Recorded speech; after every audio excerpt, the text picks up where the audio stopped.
അമേരിക്കയിൽ ഒത്തിരി നല്ല അനുഭവങ്ങൾ, വളരെ അതിശയം. ചില സമയത്തൊക്കെ നമുക്ക് അവിടെ ക്രിട്ടിക്കൽ ഡിസിഷൻ എടുക്കേണ്ടി വരുമ്പോൾ 1 മിനിറ്റ് ഞാൻ ചിലപ്പോൾ പ്രാർത്ഥിക്കാറുണ്ട്. 1 മിനിറ്റ് പ്രാർത്ഥിച്ച് കഴിയുമ്പോൾ എനിക്ക് പെട്ടെന്നൊരു തീരുമാനം എടുക്കാനുള്ള ശക്തി ഉണ്ടാകും. ഒരു പോസിറ്റീവ് എനർജി. അതുപോലെ തന്നെ ഞാൻ എപ്പോഴും വീട്ടിൽ നിന്ന് ക്ലിനിക്ക് വരെ പോകുന്ന സമയത്ത് എന്നും ഒരു പ്രാർത്ഥന ചൊല്ലിക്കൊണ്ടാകും. ഇന്ന് എൻ്റെ കയ്യിൽ നിന്ന് ആളുകൾക്ക് സുഖമേ ഉണ്ടാവുക, ഒരു അബദ്ധം പറ്റരുത് എന്നുള്ള പ്രാർത്ഥന. അങ്ങനെ എടുത്ത ചില ക്രിട്ടിക്കൽ ഡിസിഷൻസ് ദൈവകൃപയാൽ നല്ലത്. അങ്ങനെയാണ് ഞാനൊരു സക്സസ് ആയിട്ട് അപ്പൊ അതിന്റെ ആ ഒരു സക്സസ്സിൽ ഞാൻ പലപ്പോഴും പണ്ട് ഞാൻ ഇന്ത്യയോട് കമ്മിറ്റ്മെന്റ് ഉള്ള ആ തീരുമാനമൊക്കെ മറന്നുപോയി, കൺവീനിയന്റ് ആയിട്ട് മറന്നുപോയി. ഒരു ലക്ഷറി ലൈഫിലോട്ട് അങ്ങ് പോയി.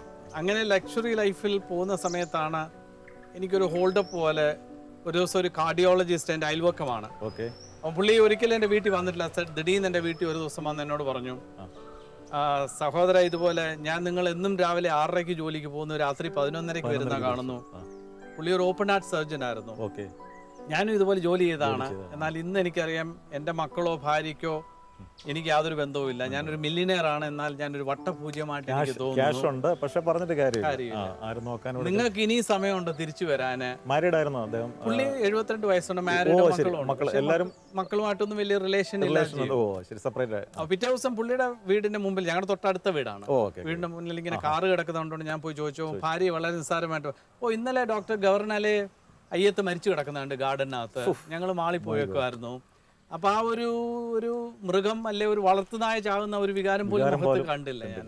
അപ്പൊ എനിക്കത് വലിയൊരു സ്ട്രൈക്ക് ആയിരുന്നു. മരണത്തിന്റെ ഒരു ദിവസം മുന്നേ ഈ മനുഷ്യൻ, ഒരിക്കലും എന്നോട് സംസാരിച്ചിട്ടുള്ള മനുഷ്യനെ, ഒരു ദിവസം വന്ന് എന്നോട് ഇതാ പുള്ളി പറഞ്ഞത്, son you still have time to turn around, I'm too late, I cannot do that, I'm advising you still have time to turn around. കാരണം പുള്ളിയുടെ മരണത്തിന് ഒരു ദിവസം മുമ്പ് വന്ന് എന്നോടത് പറയണമെങ്കിൽ. അപ്പൊ ദാറ്റ് സ്റ്റാർട്ടഡ് തിങ്കിങ്. അതേ സമയത്താണ് എനിക്ക് കുറച്ച് ഹെൽത്ത് ഇഷ്യൂസും ഉണ്ടായി. ഞാൻ ബാരറ്റ് സീസോഫാഗസ് എന്ന് പറയും, അതായത് നമ്മുടെ കാപ്പി ഒത്തിരി കുടിക്കുന്നോണ്ട് വാൽവ് ഡാമേജ് ആയിട്ട് അതൊരു ക്യാൻസറിന്റെ ഭാഗത്തോട്ട് മാറുന്ന ഒരു സിറ്റുവേഷൻ ആയി. അങ്ങനെ ഒരു എമർജൻസി സർജറി ചെയ്യേണ്ടി വന്നു. ഈ സർജറി സമയത്ത് ഞാൻ ഈ കിടക്കുമ്പോൾ ഞാൻ ചില സ്വപ്നങ്ങൾ കാണുമായിരുന്നു. അതിൽ ഒരു സ്വപ്നമായിരുന്നു, ഞാൻ പെട്ടെന്ന് മരിച്ചു കഴിഞ്ഞ് ഞാനൊരു ആത്മാവായിട്ട് തിരിച്ചു വരികയാണ്. തിരിച്ചു വരുന്ന ഉടനെ ഒരു ഫോട്ടോ അവിടെ വെച്ചിട്ടുണ്ട്. ഭാര്യയും മക്കളൊക്കെ ആദ്യ ദിവസം ഭയങ്കര വിഷമമൊക്കെ, കഞ്ഞി കുടിക്കുന്നു. രണ്ടാമത്തെ ദിവസം കഞ്ഞികുടിമാരെ അവർ പുട്ടും സാധാരണ ഭക്ഷണമൊക്കെ ആയി. മൂന്നാമത്തെ ദിവസം ഞാൻ ആത്മാവായിട്ട് വരുമ്പോൾ ഞാൻ കാണുന്നത് ഇവർക്ക് യാതൊരു ഫീലിംഗ് ഇല്ല. ഇവരെ കൂട്ടുകാർ വന്ന് ചിരിച്ചു കളിച്ച്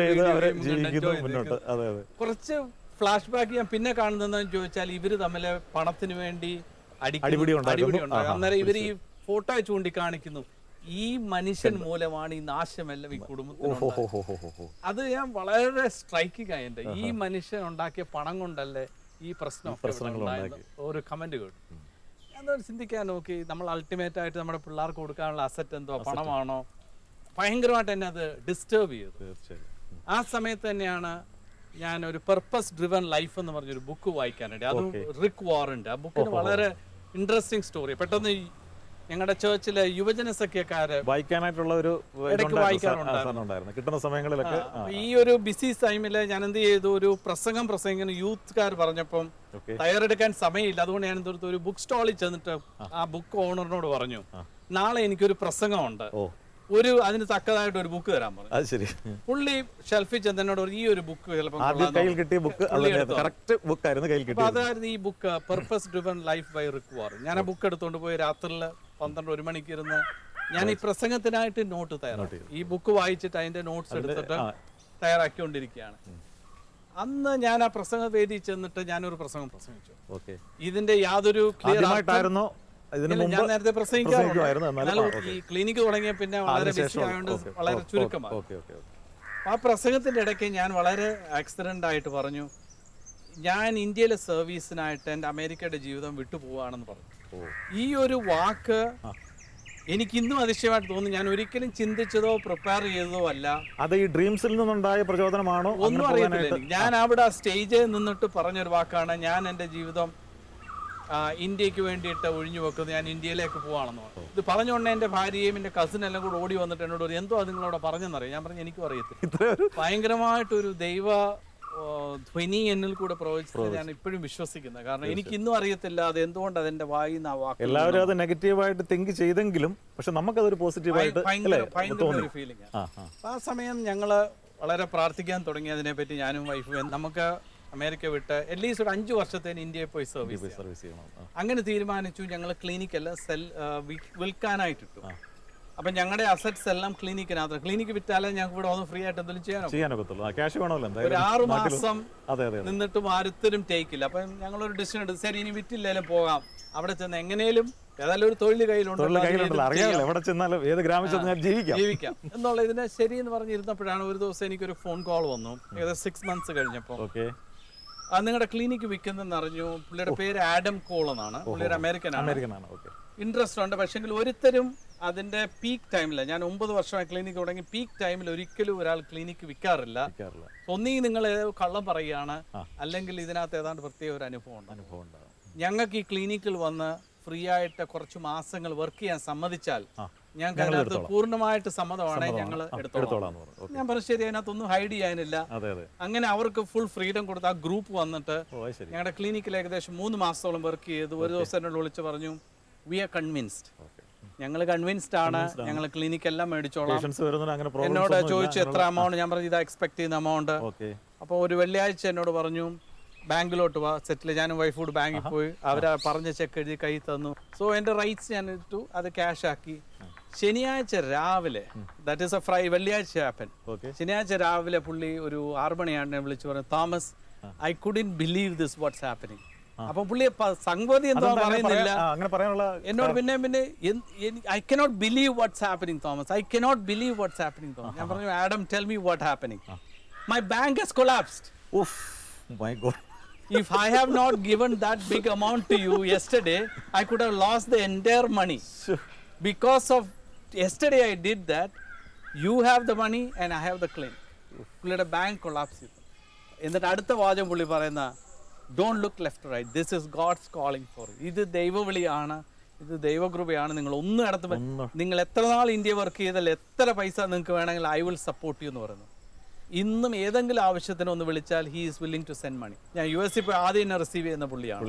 ഇന്നൊരു സുശേഷകനായിട്ട് അങ്ങനെ ഇരിക്കുകയാണ്. Is A global missionary.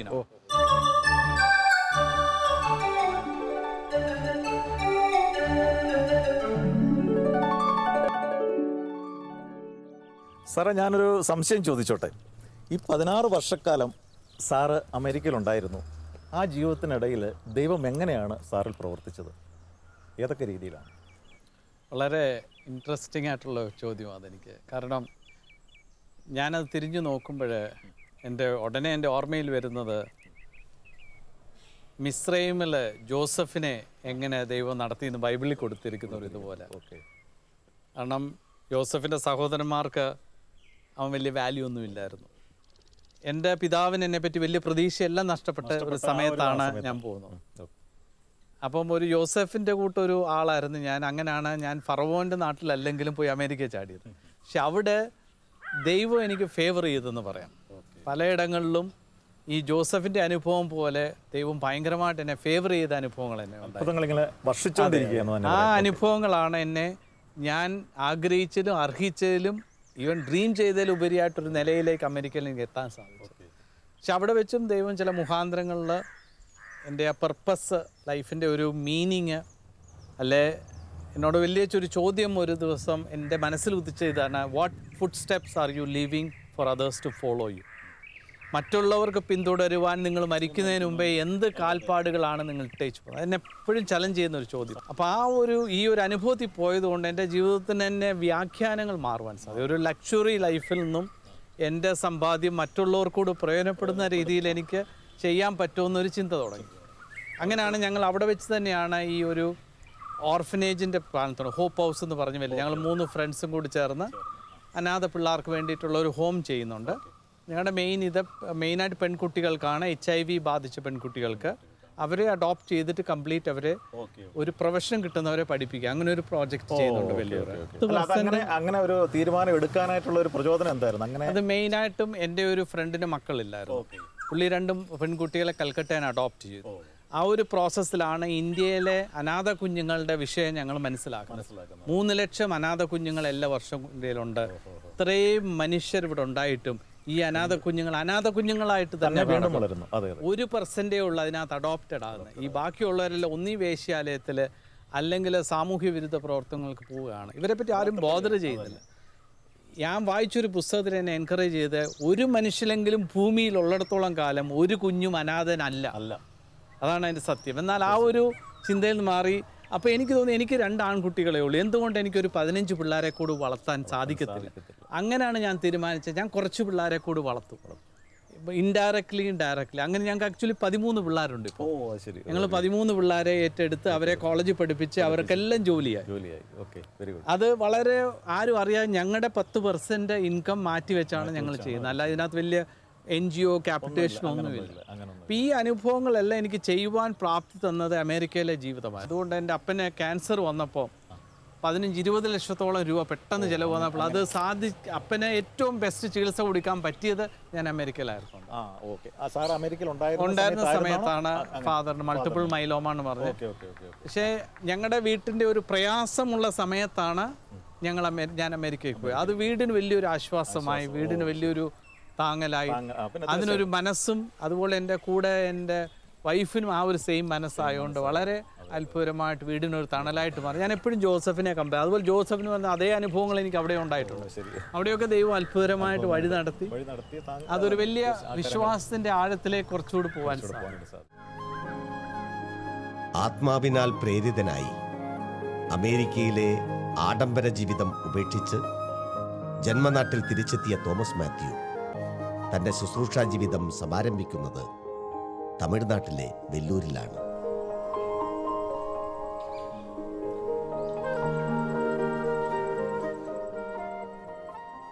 സമാന ചിന്താഗതിക്കാരായ തൻ്റെ 2 സ്നേഹിതന്മാരുമായി ചേർന്ന് വെല്ലൂരിലെ കരിഗിരി ഗ്രാമത്തിൽ ഹോപ്പ് ഹൗസ് എന്ന പേരിൽ നിരാലംബരായ പെൺകുട്ടികൾക്കായി ഒരു ഭവനം തുടങ്ങി.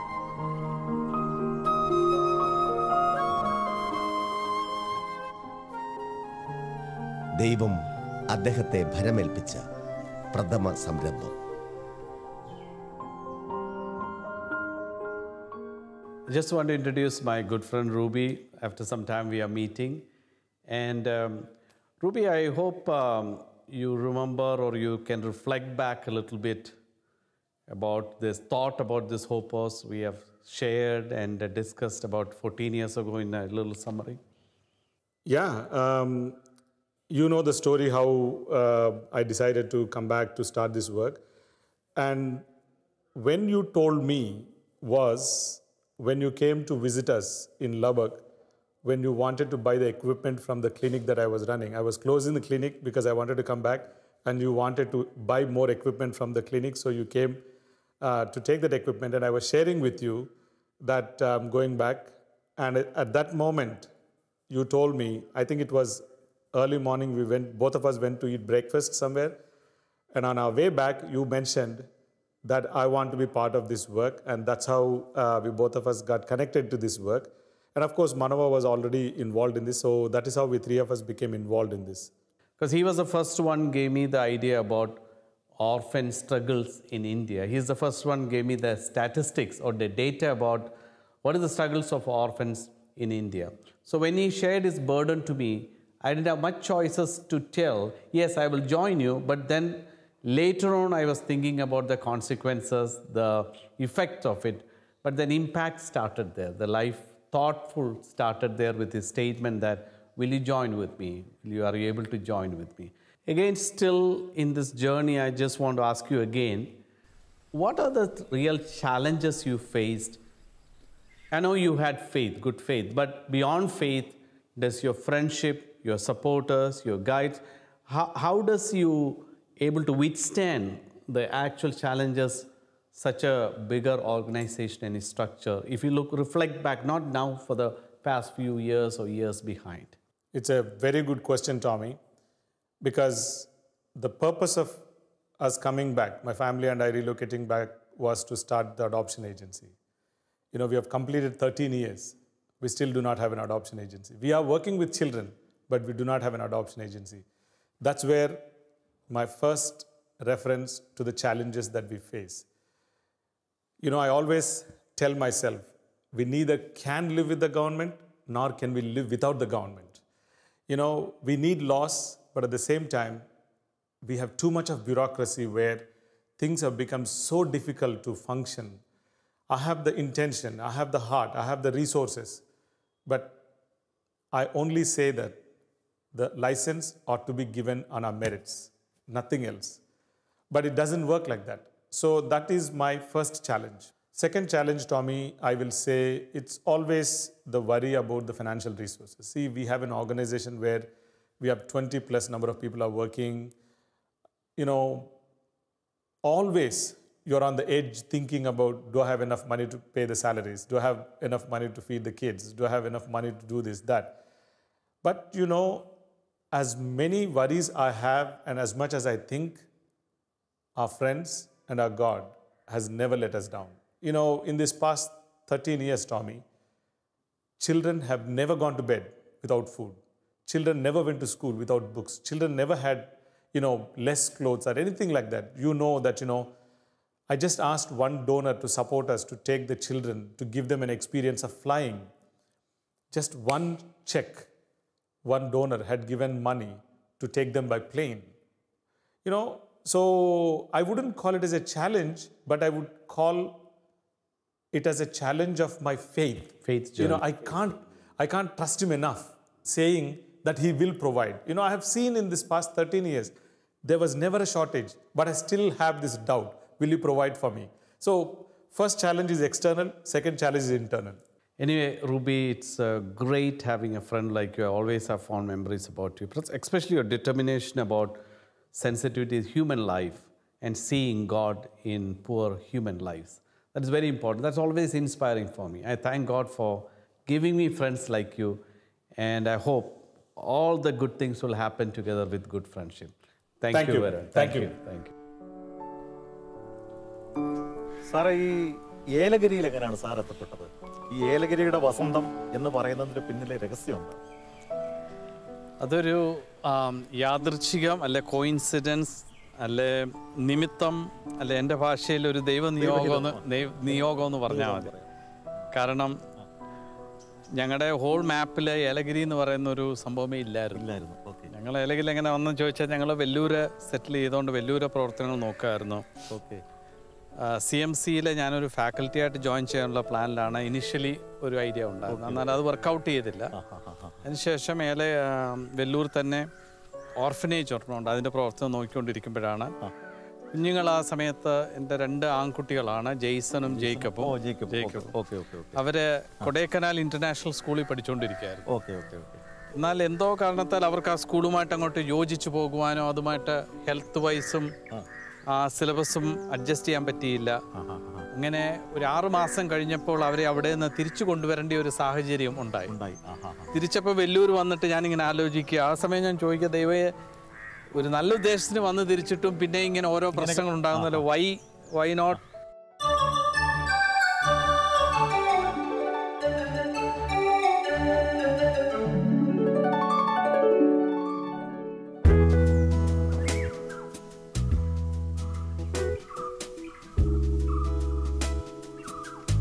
ഉത്തര തമിഴ്നാട്ടിലെ വെല്ലൂർ ജില്ലയിൽപ്പെട്ട ഒരു പർവ്വത പ്രദേശമാണ് ഏലഗിരി.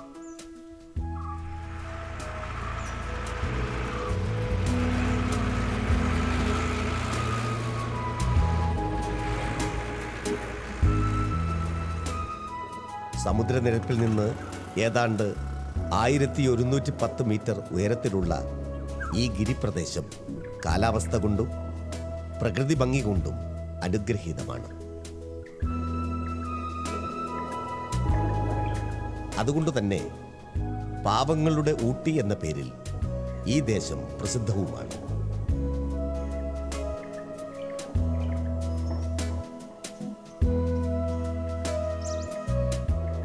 ഗോത്രത്തനിമയുടെ 14 ഊരുകളുടെ ഐക്യമാണ് ഏലഗിരി പഞ്ചായത്ത്. ഇവിടെ അധിവസിക്കുന്നതിൽ ഭൂരിപക്ഷവും കാരാളർ എന്ന ഗോത്രവിഭാഗമാണ്. ഫ്രാൻസിസ് ഗൂസോ എന്ന സലേഷ്യൻ വൈദികനാണ് ആധുനിക ഏലഗിരിയുടെ പിതാവ്. ഈ ദേശത്തെ അശരണർക്ക് ആലംബവും ആശ്വാസവുമാകാനാണ് ഡോക്ടർ തോമസ് മാത്യുവിനെ ദൈവം നിയോഗിച്ചത്. അത് ഉചിതവും ന്യായവുമായിരുന്നു. I came to know Dr. Thomas Matthew, with his dedication, commitment, doing wonderfully, following in the path of Jesus, taking care of the poor tribal children for their growth and welfare. He is giving his attention for their integral growth, for their physical, spiritual, emotional, social well-being of the children. Sir ഇന്ത്യയിലേക്ക് വരണമെന്ന് തീരുമാനിച്ച് ഇന്ത്യയിലേക്ക് വന്നതിന് ശേഷം വീണ്ടും അമേരിക്കയിലേക്ക് പോകണം എന്ന് തീരുമാനമെടുക്കാനുള്ള കാരണം എന്താണ്? ഇന്ത്യയിൽ വന്നു കഴിഞ്ഞ ഒരു 6 മന്ത്സിനായി ഞാൻ പറഞ്ഞില്ലേ, ഈ പിള്ളേരുടെ സ്കൂളിൻ്റെ പ്രശ്നങ്ങളും CMCയിലെ ഫാക്കൽറ്റി അഡ്ജോയിൻറ്റ് ഇങ്ങനെയൊക്കെ വന്ന് ചില പ്രശ്നങ്ങൾ കണ്ടപ്പോൾ മാനസികമായിട്ട് ഇച്ചൊരു വീക്ക് മൊമെൻറ്റിലാണ് പ്രോബ്ലി ഞങ്ങൾ തീരുമാനിച്ചത്. എന്നാൽ ശരി, അമേരിക്കയിൽ പോയാൽ അവിടെയും തീർച്ചയായിട്ടും ഞങ്ങൾക്ക് സർവീസ് ചെയ്യാൻ പറ്റും. അങ്ങനെ ഇരിക്കുന്ന സമയത്താണ് എൻ്റെ ബ്രദർ ഏലഗിരിയിലുള്ള ഒരു ഡോക്ടറുമായിട്ട് കോൺടാക്റ്റ് ആയിട്ട്, ഒരു പീഡിയാട്രീഷ്യൻ കോൺടാക്റ്റ് ആയിട്ട് അവരെന്നെ വിളിക്കുന്നത്. അതായത് അവിടുത്തെ സ്കൂളുകൂടെ നോക്കിയിട്ട് തീരുമാനിക്കുന്നുള്ള ഒരു ഇതിൽ വരുന്നത്. അങ്ങനെയാണ് ഞങ്ങൾ ഒരു പ്ലാനിങ്ങും ഇല്ലാതെ ഏലഗിരിയിലേക്ക് പോയി സ്കൂൾ നോക്കാനായിട്ട് പോകുന്ന കുട്ടികളുടെ. അവിടെ കുട്ടികളുടെ സ്കൂൾ നോക്കുമ്പോൾ എന്നെ വളരെ ടച്ച് ചെയ്ത ഒരു ഇതാണ്. ആദ്യത്തെ സ്കൂളിൽ പോയി ആ ഹെഡ് മാസ്റ്റർ പറഞ്ഞു, you are putting your children from one frying pan to another frying pan. ഇവിടെയും വളരെ പ്രയാസം, ഇന്ത്യൻ സിസ്റ്റമാണ്, കുട്ടികൾ അഡ്ജസ്റ്റ് ചെയ്യത്തില്ലെന്ന് തോന്നുന്നു. രണ്ടാമത്തെ സ്കൂളിൽ പോയപ്പോൾ സാറ് ഹെഡ് എന്നോട് പറഞ്ഞു, യു ഹാവ് നോ ഫെയ്ത്ത്. ഞാനപ്പോൾ അവരുടെ മുഖത്ത് നോക്കി, who are you to tell me I have no faith. പക്ഷെ അവരെന്നെ ഇല്ലസ്ട്രേറ്റ് ചെയ്തപ്പോൾ എനിക്ക് മനസ്സിലായി എൻ്റെ ഫെയ്ത്ത് വളരെ കുറവാണെന്നല്ലോ. അപ്പോൾ അവർ പറഞ്ഞത് ഇതാണ്, നിങ്ങളും ഭാര്യയും മക്കളുമായിട്ട് വെല്ലൂർന്ന് ഏലഗിരിക്ക് വരുമ്പോൾ യാദൃശ്യമായിട്ട് കാർ ആക്സിഡൻറ്റിൽ നിങ്ങൾ രണ്ടുപേരും മരിച്ചു പോയെന്നിരിക്കട്ടെ, നിങ്ങളുടെ കുഞ്ഞുങ്ങളെ ആര് ടേക്ക് കെയർ ചെയ്യും? ഉടനെ എൻ്റെ വായിന്ന് വന്നത്, ദൈവം ടേക്ക് കെയർ ചെയ്തോളൂ. അപ്പോൾ അവരുടെ ചോദ്യം അടുത്തത്, നിങ്ങളുടെ മരണശേഷം നിങ്ങളുടെ കുഞ്ഞുങ്ങളെ ദൈവത്തിന് ടേക്ക് കെയർ ചെയ്യാമെങ്കിൽ എന്തുകൊണ്ട് അവരെ നിങ്ങൾ ജീവിച്ചിരിക്കുമ്പോൾ ടേക്ക് കെയർ ചെയ്തോളാം? ഭയങ്കര ഒരു ശൂലം പോലെ ശക്തമായിട്ട് എൻ്റെ മനസ്സിൽ ഇത് ഞാൻ പറഞ്ഞു, ശരിയാ, ഞാൻ അഗ്രി ചെയ്ത്, എൻ്റെ ഫെയ്ത്ത് വളരെ കുറവാണ്. അവർ പറഞ്ഞു, ബി ഫെയ്ത്ത്ഫുൾ. ദൈവം നിങ്ങളെ വിളിച്ചാണെങ്കിൽ ദൈവവും നിങ്ങളുടെ കുഞ്ഞുങ്ങളെ നോക്കിക്കോളും, അതിന് വഴിയൊരുക്കോളും. നാളെ തൊട്ട് കുഞ്ഞുങ്ങൾക്ക് ഇവിടെ തന്നെ സ്കൂളിംഗ് തുടങ്ങാവുന്നത്. അങ്ങനെ മിഡിൽ ഓഫ് ദി ഇയർ ഞങ്ങൾ ഏലഗിരി സെറ്റിൽ ചെയ്ത്. അങ്ങനെയാണ്, ഹോസ്റ്റലില്ലായിരുന്നു, പിന്നെ ഒരു വീട് മേടിച്ച് ഞങ്ങൾ സെറ്റിൽ ചെയ്തു. ഞാൻ ഈ കുഞ്ഞുങ്ങളെ സ്കൂളിൽ കൊണ്ടുപോകാൻ സ്കൂട്ടറെ കൊണ്ടുവിട്ടിട്ട് വരും. അവിടുത്തെ നല്ല ക്ലൈമറ്റ് ആണ്, നല്ല ഫ്രഷ് എയർ ആണ്. എനിക്ക് പെട്ടെന്ന് സ്ഥലം അങ്ങ് ഇഷ്ടപ്പെട്ടു പോയി.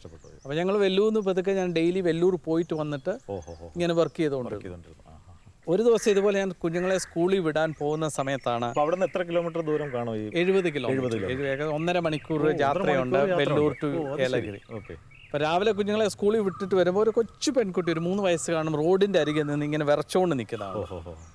അപ്പം ഞാൻ തിരിച്ചു വരുമ്പോൾ നിർത്തിയിട്ട് കുട്ടിയോട് ചോദിച്ചു, എനിക്കറിയാവുന്ന തമിഴിൽ, എന്നമ്മ എന്നാ ഇருக்கு? എന്നോട് പറഞ്ഞു, ரொம்ப കുളിരാ இருக்குது ஐயா, ഭയങ്കര തണുപ്പാണ്. ഞാൻ പറഞ്ഞു, എന്നാൽ ഉള്ളിൽ പോയി വീട്ടിൽ ഉക്കാറുങ്ക വാങ്ങാൻ സോന. ആ കുട്ടിയാണ് എന്നെ കയ്യിൽ പിടിച്ച് ഉള്ളിലോട്ട് കയറ്റി കൊണ്ടുപോയപ്പോൾ ഒരു ചെറിയ ഹോളാണ്, ഒരു 30ഓളം ഇതുപോലുള്ള കുഞ്ഞുങ്ങൾ നിന്ന് വിറയ്ക്കുക അവിടെ കിടന്ന്. അപ്പം ഞാൻ നോക്കിയപ്പോൾ തറയിലെല്ലാം വെള്ളം മേളി നീ ടിൻ ഷീറ്റ് എന്നായി ചോർന്ന് വീണുകൊണ്ടിരിക്കുക.